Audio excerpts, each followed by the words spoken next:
देखते हैं सितंबर 2024 की मैगजीन में। तो 4.3 न्यूज़ इन शॉर्ट वाले में हम देखते हैं। तो blueprint for action on responsible AI in military.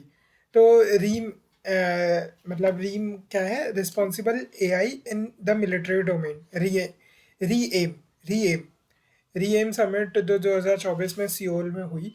उसमें एक लीगली नॉन बाइंडिंग, लीगली तो वो नॉन बाइंडिंग है, लीगली नॉन बाइंडिंग एक ब्लूप्रिंट फॉर एक्शन अनाउंस हुआ ताकि रिस्पॉन्सिबल यूज़ हो सके एआई का मिलिट्री में। ठीक है, legally non binding blueprint for action आया।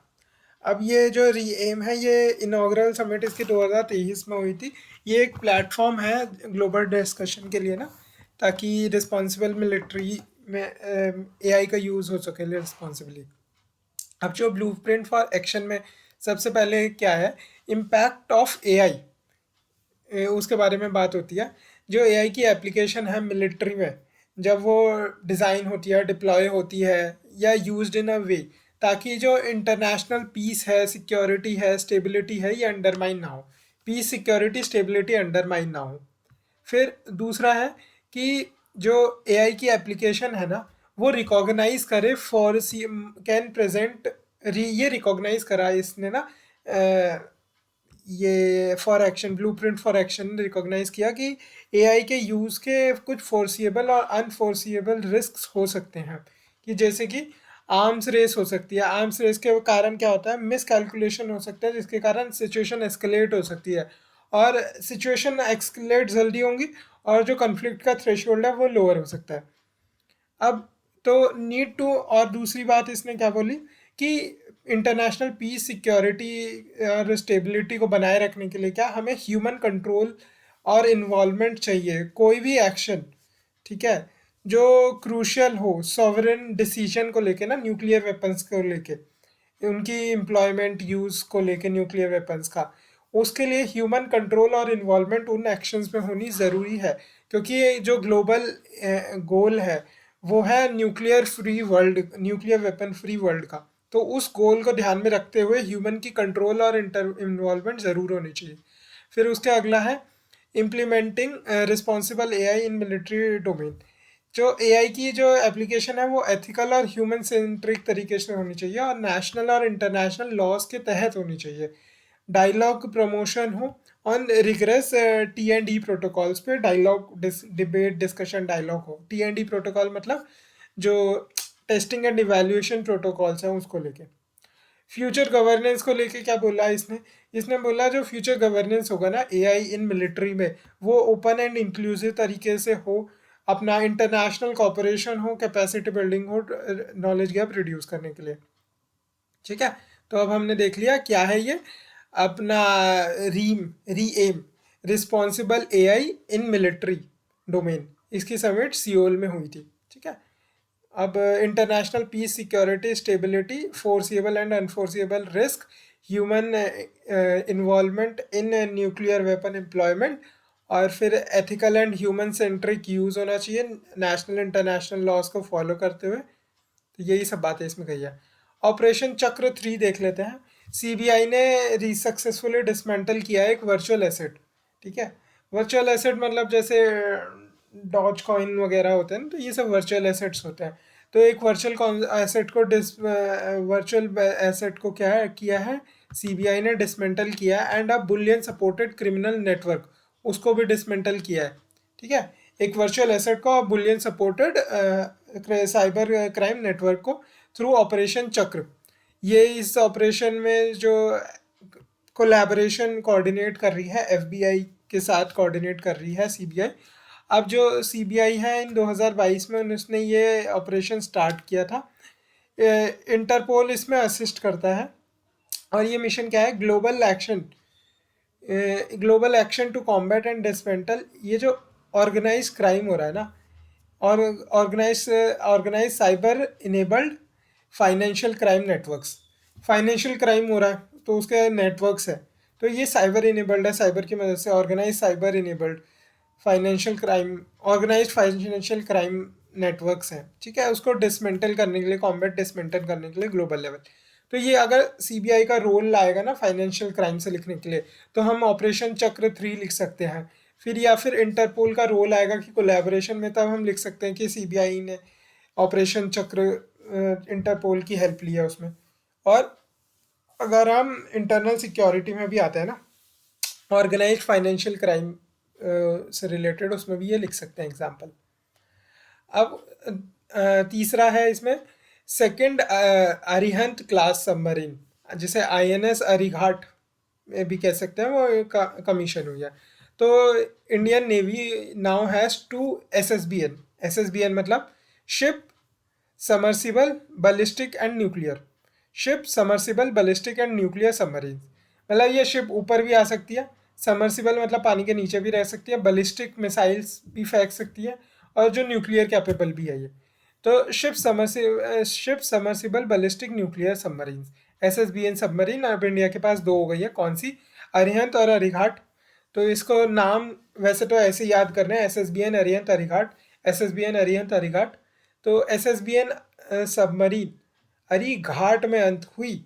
अगर मैं किसी को बता रहा हूँ कि जो सबमरीन है वो घाट में आके डूबी है, ठीक है, तो अरी एसएसबीएन सबमरीन घाट में अंत हुई, तो अरिघाट और अंत अरिहंत, ठीक है। तो अरी submarine SSBN submarine SSBN submarine अरी घाट में अंत हुई, ठीक है, याद हो गई। अब अरिहंत क्लास सबमरीन जो है, ये अरिघाट भी सेकंड अरिहंत क्लास सबमरीन ही है। तो पहले अरिहंत शिप आती, अरिहंत सबमरीन आती है, तो वो पूरी एक क्लास बन गई, ठीक है। तो अरिहंत क्लास सबमरीन जो है ये इंडिजीनियसली बिल्ट थी अंडर एवीटी एटीवी जो प्रोजेक्ट है ना, उसके अंदर ये इंडिजीनियसली बनी गई थी अरिहंत जो एसएसबीएन सबमरीन है, ठीक है। एटीवी मिशन क्या है? Advance technological vessel, advance technological mission. अब जो ये आईएनएस अरिहंत है, ये पहला इंडिजीनियस न्यूक्लियर सबमरीन है इंडिया का, अंडर एटीवी प्रोजेक्ट ये बनाया गया है, और ये 2016 में कमीशन होता है। अब जो आईएनएस अरिहंत है ना, carried out a successful launch of SLBM, मतलब ये अपना सबमरीन लॉन्च बैलिस्टिक मिसाइल है, इसने सक्सेसफुल परीक्षण भी कर लिया इसका 2022 में, ठीक है। इसकी कैपेबिलिटीज़ क्या है आईएनएस अरिहंत की? ये देखो, 4 तो न्यूक्लियर कैपेबल मिसाइल ये कैरी कर सकता है। कौन से? K4 जो सबमरीन लॉन्च बैलिस्टिक मिसाइल है ना, K4 SLBMs ये कैरी कर सकता है, जिनकी रेंज 3500 किलोमीटर तक की है। K4 SLBM मिसाइल्स की कैरी कर सकता है, और ये 12 K15 missiles K15 SLBMs carry कर सकता है, जिनकी जो रेंज है लगभग 750 किलोमीटर की है, ठीक है। तो 4 K4 मिसाइल और 12 K15 मिसाइल्स। अब जो इंडिया है उसने $3 बिलियन की डील भी साइन करी थी रशिया के साथ, अकुला क्लास न्यूक्लियर पावर्ड जो अटैक सबमरीन्स है ना, 10 साल के लिए। तो 2019 में ये भी साइन करी थी। तो 3 वो हो जाएंगे हमारे पास न्यूक्लियर कैपेबल सबमरीन। कौन कौन सी? अरिहंत अरिघात अकुला, अरिहंत अरिघात अकुला। तो एसएसबीएन सबमरीन अरिघाट में अंत हुई, ऐसे करके याद हो गया। और K4 मिसाइल और 12 K15 SLBMs। अब जो इश्यूज है ना इंडिया की सबमरीन कैपेबिलिटीज़ के साथ, वो ये है कि चाइना एक बड़ा इशू है। तो चाइना ऑपरेट करता है 6 जिन क्लास SSBN।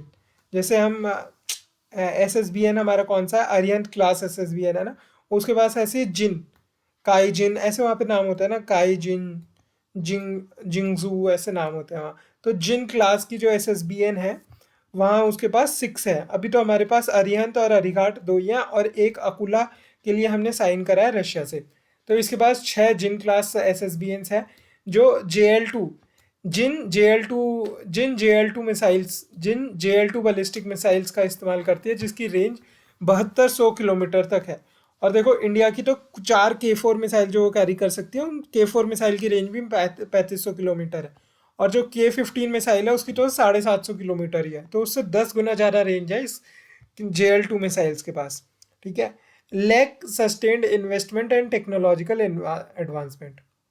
अब इसका ये फ़ायदा क्या होगा? जो अरिहंत अरिघाट जो हमने SSBN सबमरीन अरिघाट जो हमने कमीशन करी है इंडियन नेवी में, उसका फ़ायदा कुछ कुछ होंगे। जैसे SSBN है शिप समर्सिबल बैलिस्टिक न्यूक्लियर जो सबमरीन है ये, तो न्यूक्लियर डेटरेंस के लिए ये मदद देगी। अब स्ट्रेंथन करेगी न्यूक्लियर ट्राइड। न्यूक्लियर ट्राइड क्या है? हमारे पास लैंड वे आईसीबीएम सेट है, ठीक है। आईसीबीएम क्या होता है? इंटर कॉन्टिनेंटल बैलिस्टिक मिसाइल्स है, तो लैंड बेस्ड तो हमारे पास आईसीबीएम्स है।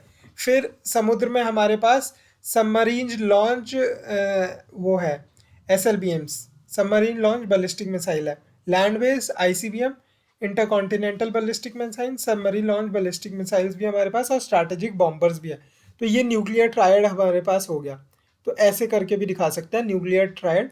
यहाँ पे दिखा सकते हैं लैंड बेस्ड आईसीबीएम या न्यूक्लियर कैपेबल एसएलबीएम्स, और यहाँ स्ट्रैटेजिक बॉम्बर्स, ऐसे करके ट्रायंगल करके भी दिखा सकते हैं। और इंडिया की जो credible second strike, credible capability होनी चाहिए, क्रेडिबल सेकंड स्ट्राइक कैपेबिलिटी हमारे पास होनी चाहिए, क्योंकि इंडिया एनएफयूपी पॉलिसी फॉलो करता है, no first use policy follow करता है। तो हमारे पास क्रेडिबल सेकंड स्ट्राइक कैपेबिलिटी होनी चाहिए। अब तीसरा है SSBN will help maintain strategic stability in South Asia, ठीक है। इंडियन नेवल प्रोवेस को बढ़ाएगा, ब्लू वाटर नेवल कैपेबिलिटीज़ को बढ़ाएगा। आत्मनिर्भर जो भारत का विजन है, उस विजन में ये एक प्रोग्रेस है, ठीक है। तो आत्मनिर्भर भारत की बात हो रही है, तो आत्मनिर्भर भारत का ये देख लेते हैं। 5 आईज प्रधानमंत्री जी ने दिए थे। तो 5 आईज क्या है?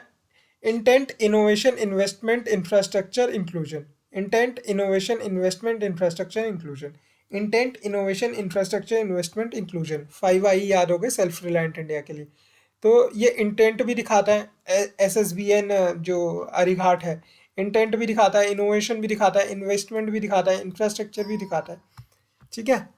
अब अगला देखते हैं V L S R S A M, तो vertical launch short range surface to air missiles जो है, ये डीआरडीओ और इंडियन नेवी ने टेस्ट करे हैं। क्या? ITR in Chandipur, ITR in Chandipur, integrated test range in Chandipur. ये लैंड बेस्ड वर्टिकल लॉन्चर है, ठीक है। तो उसमें ये करे हैं, वैसे ये इंडियन नेवी के लिए है, पर टेस्ट जो है लैंड बेस्ड वर्टिकल लॉन्चर से करें। ये क्या है? VLSR-SM से क्या होगा? ऑल वेदर कैपेबिलिटी आ गई, इंडियन नेवी के पास प्रोवाइड करता है। ये शिप बॉर्न वेपन सिस्टम है जो एरियल थ्रेट्स को, सरफेस टू एयर मिसाइल है ना, तो एरियल थ्रेट्स को न्यूट्रलाइज करने के लिए काम आएंगी क्लोज रेंज में जो है, क्योंकि short range surface to air missile है। और ये सी स्किमिंग टारगेट्स भी। फीचर्स जो इसके अंदर है, indigenous RF seekers, radio frequency seekers, ठीक है। तो ये हमारा हो गया। हमने क्या देखा? VLSR-SM देखी, हमने SS वो देखी, अपना SSBN देख लिया हमने। हमने देखा कि ऑपरेशन चक्र जो CBI ने करा है अपना इंटरपोल के साथ मिलके, किसके जो ऑर्गेनाइज्ड फाइनेंशियल क्राइम्स है, ठीक है, organised financial crimes network, cyber enabled financial crime networks है, उनके अगेंस्ट जो किया है। फिर हमने ब्लूप्रिंट फॉर एक्शन भी देख लिया, जो हम री-एम समिट जो सियोल में हुई है उसके बाद जो आया ना legally non binding blueprint for action, तो वो भी हमने देख लिया, ठीक है।